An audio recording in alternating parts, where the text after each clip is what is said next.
Hello विद्यार्थियों, स्वागत है आप सभी का आपकी 11वीं कक्षा की अर्थशास्त्र की क्लासेस में। तो चलिए शुरू करते हैं अपनी आज की क्लास। आज का हमारा विषय रहेगा वही हमारा चैप्टर 3, आंकड़ों के संकलन की जनगणना और प्रतिदर्श विधि। इस चैप्टर की का हमारा ये पार्ट 2 है। पार्ट 1 में हमने जनगणना विधि को पढ़ा था।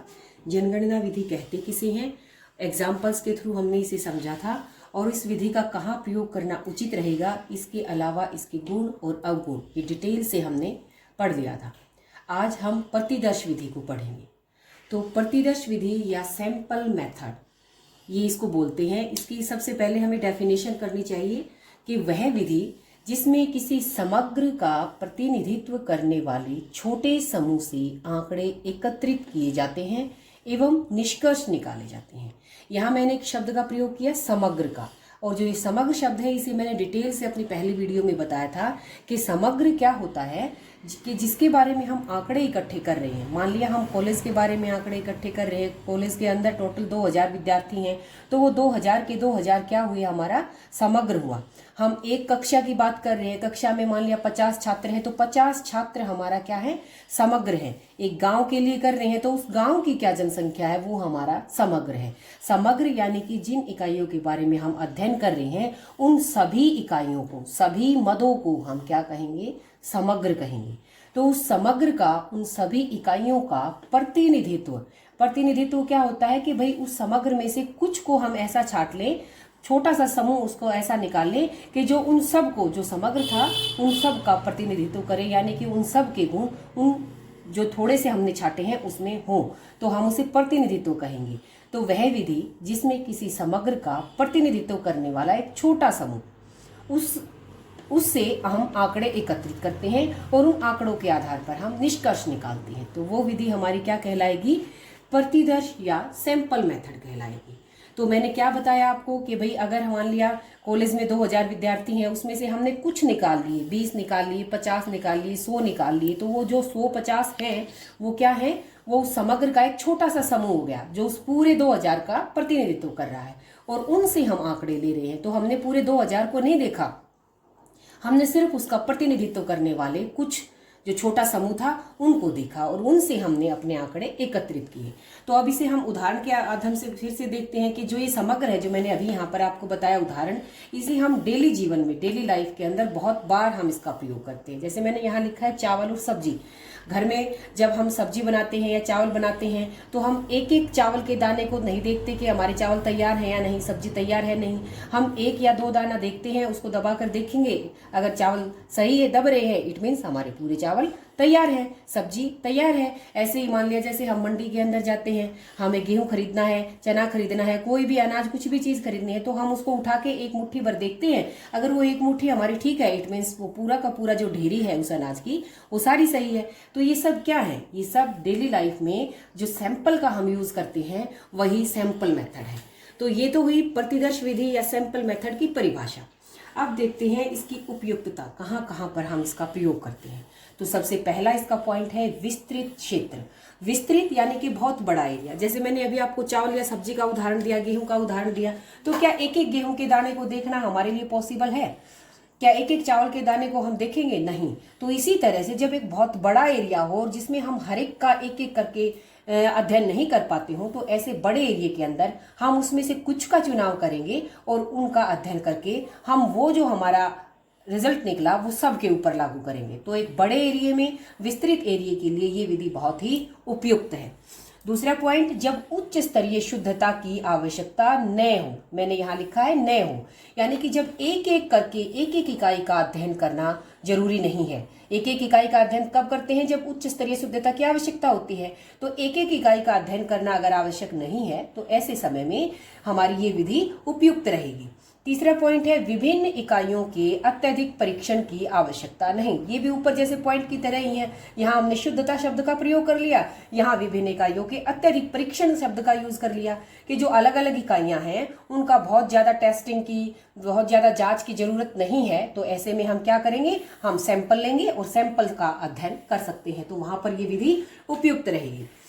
चौथा क्या है कि सभी इकाई समरूप हो, बिल्कुल, कि जब सभी इकाइयां कैसी होनी चाहिए, समरूप होनी चाहिए। जैसे चावल के दाने थे, जैसे गेहूं था, सब बिल्कुल समान थे, एक जैसे थे, तो जो थोड़े से का जो रिजल्ट था वही सब का रिजल्ट था। तो अगर हमारी सभी इकाइयां अलग अलग हैं, समरूप नहीं है, तो हम वहां इस विधि का प्रयोग नहीं कर सकते। तो ये विधि कहाँ उपयुक्त रहेगी? जब सारी मदें, सभी इकाइयां कैसी हों, समरूप हों। तो ये तो ही इस विधि का हम कहाँ प्रयोग कर सकते हैं, कहाँ इसका उपयोग कर सकते हैं, कहाँ ये विधि उपयुक्त रहेगी। अब देखते हैं इस विधि के क्या क्या गुण हैं। तो पहले सबसे पहला गुण है कम खर्चीली। कम खर्चीली क्यों कहा? क्योंकि एक तो हम एक एक इकाई का अध्ययन करें और एक हमने उनमें से कुछ को निकाला और उन्हीं का अध्ययन करें, तो बहुत कम टाइम लगेगा, हमारी समय की भी बचत हो जाएगी हमारी। और खर्च का मतलब यही है कि भाई हमारी मेहनत भी कम खर्च होएगी, हमें मेहनत भी कम करनी पड़ेगी। तो इसीलिए क्या कहा गया है कि ये बहुत ही कम खर्चीली है और समय की भी इसमें क्या होती है, बचत होती है। अगला इसका गुण है विशाल अन्वेषण। विशाल अन्वेषण का मतलब इसी विस्तृत क्षेत्र से संबंधित है कि बहुत बड़े एरिया से संबंधित कोई सूचना होती है और उसमें से हम छोटा सा सैंपल लेकर उसका अध्ययन करके और उस पूरे एरिया के ऊपर हम जब उसको लागू कर देते हैं, तो एक जब विशाल अन्वेषण की बात होती है, वहां पर हम इस विधि का प्रयोग कर सकते हैं। तो ये इस विधि का गुण है कि अगर विशाल अन्वेषण की आवश्यकता है तो उसको अगर हमें टाइमली पूरा करना है तो वहां पर हम सैंपल मेथड का प्रयोग हमें करना चाहिए। तो ये इसका गुण हो गया। प्रशासनिक सुविधा। प्रशासनिक सुविधा में भी यही इसीलिए कहा गया है कि भाई कोई भी काम है हम एक तो उसको एक एक करके करें, एक उसको थोड़े से निकाल के करते हैं, तो हमें हर एक काम के अंदर, जैसे मैंने ऊपर बताया, कम हमारी मेहनत लगेगी, समय की बचत लगेगी और इन सारी चीजों के अंदर हमें उसके ऊपर सभी तरह के कम खर्चे करने पड़ेंगे। तो ये क्या हो गई कि भाई ये हमारे लिए इकोनॉमिक होगी, मतलब भाई कम खर्चीली होगी हर एक सेंस के अंदर। तो प्रशासनिक सुविधा भी हम इसको इसी तरह से इसने कहा है कि भाई इस काम को करने में हमें ज्यादा दिक्कतें नहीं आएंगी, आसानी से हमारा ये आंकड़े जो है यहाँ से एकत्रित हो जाएंगे। अगला पॉइंट है अधिक वैज्ञानिक। अधिक वैज्ञानिक भी इसलिए इसीलिए कहा है कि भाई एक तो एक एक का अध्ययन करें, बहुत ज्यादा टाइम को हम लगाएं और बहुत ज्यादा टाइम के अंदर क्या पता भाई हमारे से कुछ जब लंबा टाइम खिंचता है तो उसके अंदर कुछ गलतियां होने के भी ज्यादा चांसेस हो जाते हैं और छोटा सा सैंपल लेके फटाफट हम काम को करते हैं। तो इसीलिए इसने यहाँ पर इसको अधिक वैज्ञानिक भी कह दिया, क्योंकि अधिकतर जगह पर हम इसी तरह से अपने आंकड़े इकट्ठे करते हैं। तो ये सारे इस विधि के क्या हो गए गुण? कम खर्चीली, समय की भी बचत, विशाल अन्वेषण और प्रशासनिक सुविधा और अधिक वैज्ञानिक। जो दूसरी विधियां है जनगणना विधि की अपेक्षा ये विधि अधिक वैज्ञानिक है। अब है आगे इसके अवगुण। अवगुण क्या है? तो अवगुण में पहला अवगुण है पक्षपात पूर्ण। क्यों कहा यहाँ पक्षपात पूर्ण? कि भाई जब हम सैंपल का चुनाव करते हैं तो सैंपल में किसे छोड़ें, किसे चुनें।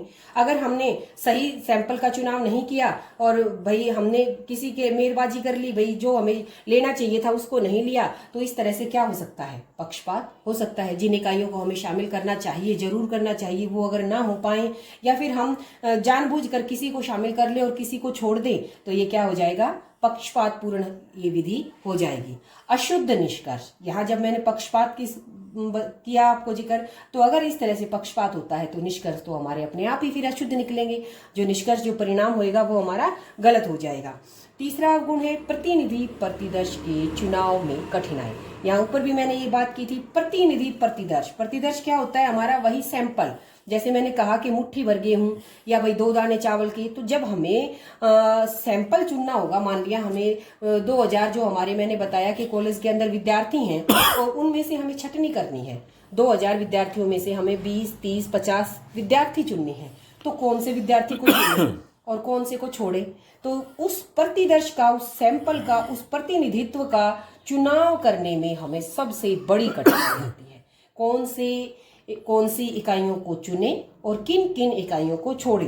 तो ये इस विधि का सबसे बड़ा अवगुण है और इसीलिए हम आगे पढ़े भी कि भाई जब हम सैंपल का चुनाव करते हैं तो हमें किन किन चीजों का ध्यान रखना चाहिए।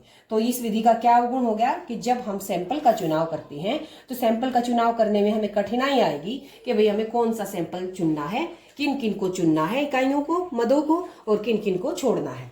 अगला इसका अवगुण है विशिष्ट ज्ञान। अगर जो हमारा समग्र है और समग्र में जो हमारी सभी इकाइयां हैं उनमें से अगर किसी इकाई का अध्ययन करना बहुत ज्यादा जरूरी है और उन्हें वो इकाई मान लिया हमारे सैंपल के अंदर नहीं आती, तो उनसे संबंधित हमें फिर वो ज्ञान भी, जानकारी भी नहीं मिल पाएगी।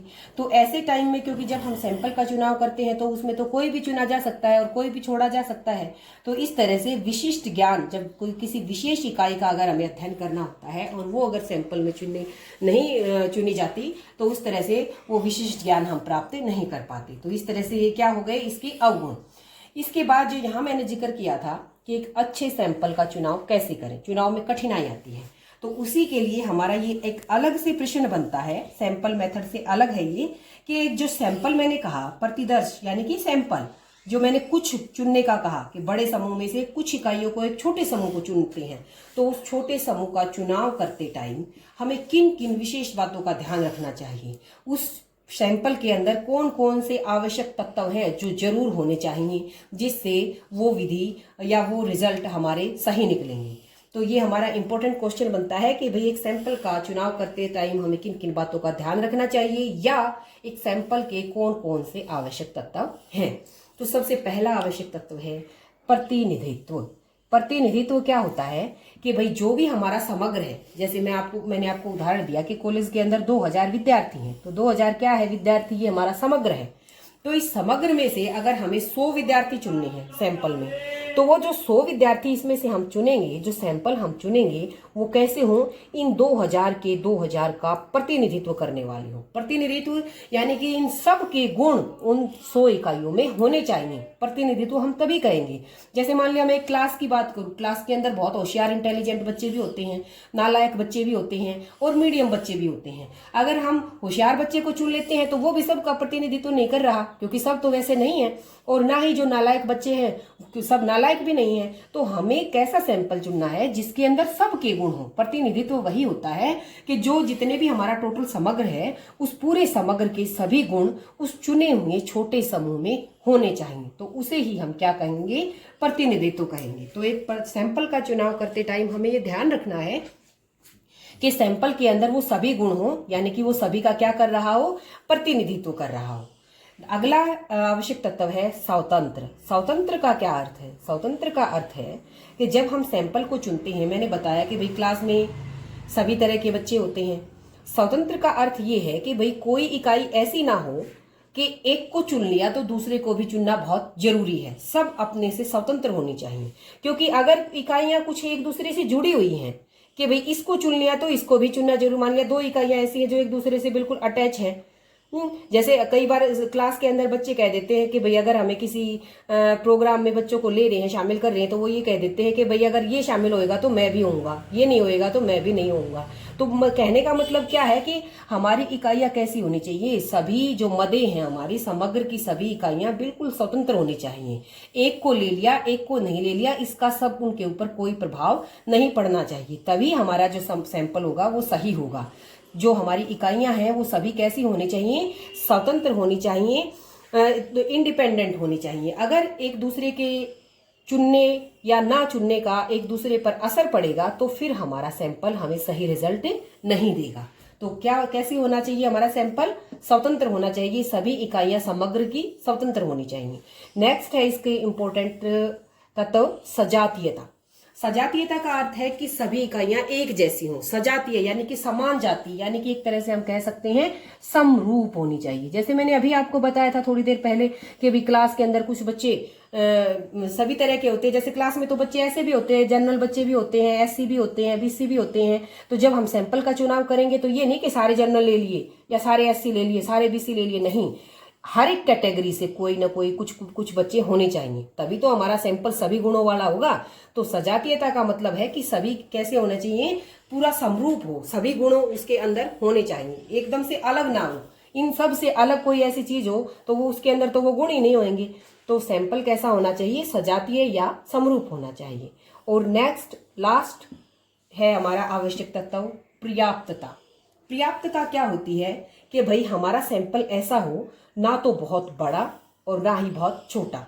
जैसे मैंने यहाँ कॉलेज में 2000 विद्यार्थी आपको कहा, अगर हम 2000 में से 1500 का सैंपल लें, 1000 का सैंपल लें, तो क्या सैंपल हुआ, वो तो बहुत बड़ी है। क्या हुआ, कुछ भी नहीं हुआ। तो सैंपल क्या होना चाहिए, ना तो 2 कि 2000 में से बस 2 को ही छाटा, और ना ही 1000। तो ये तो बहुत बड़ा हो गया हमारा और ये बहुत ही छोटा हो गया। तो सैंपल कैसा हो, ना बहुत बड़ा ना बहुत छोटा, पर्याप्त हो, जिससे हम अपने जो रिजल्ट निकालेंगे, जो आंकड़े इकट्ठे करेंगे, उस सब के ऊपर लागू हो। तो पर्याप्तता का अर्थ है कि सैंपल का साइज कितना हो। तो साइज उसका इतना अवश्य होना चाहिए जिससे जो हम रिजल्ट उससे लेना चाहते हैं वो सारी बातें हम उसमें से निकाल पाएं। तो ये 4 हमारे आवश्यक तत्व हैं जो एक अच्छी सैंपल में, अच्छी प्रतिदर्श के अंदर जरूर होने चाहिए। नंबर 1 प्रतिनिधित्व, नंबर 2 स्वतंत्र, नंबर 3 सजातीयता और नंबर 4 है पर्याप्तता। तो आज हमने अपने 2 प्रश्न यहाँ पर कर लिए हैं। प्रतिदर्श विधि किसे कहते हैं, प्रतिदर्श विधि की परिभाषा हमने पढ़ी, उदाहरणों के माध्यम से हमने पढ़ी, उस विधि का प्रयोग करना कहाँ पर उपयुक्त रहेगा, उचित रहेगा, इसके अलावा इस विधि के क्या गुण हैं, क्या अवगुण हैं, और एक अच्छे सैंपल का चुनाव करते टाइम हमें किन किन बातों का ध्यान रखना चाहिए। तो उम्मीद है आपको ये वीडियो पूरी समझ में आई होगी और सही लगी होगी। तो आज के लिए इतना ही। नेक्स्ट वीडियो के अंदर हम पढ़ेंगे कि जो सैंपल के अंदर जो दूसरी विधियां होती हैं, सैंपल का चुनाव करते टाइम हमें किन किन विधियों का हम प्रयोग कर सकते हैं, ये हम अपनी अगली वीडियो में पढ़ेंगे। आज के लिए इतना ही। धन्यवाद।